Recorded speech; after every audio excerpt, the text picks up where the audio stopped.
Hi guys, today we will talk about how to fix eBay listing error on your eBay app. We will go to figure out the solution or know how you can do that.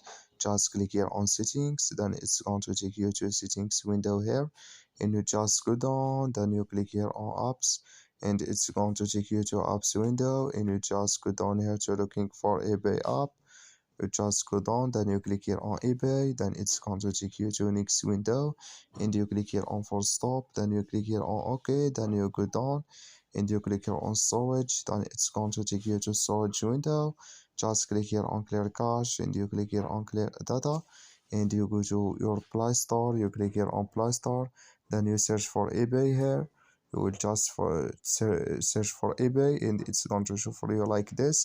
Then you find here update, you will click here on update, and it's going to fix your problem on your eBay app. Thank you for your watching. Don't forget to support us by like and subscribe.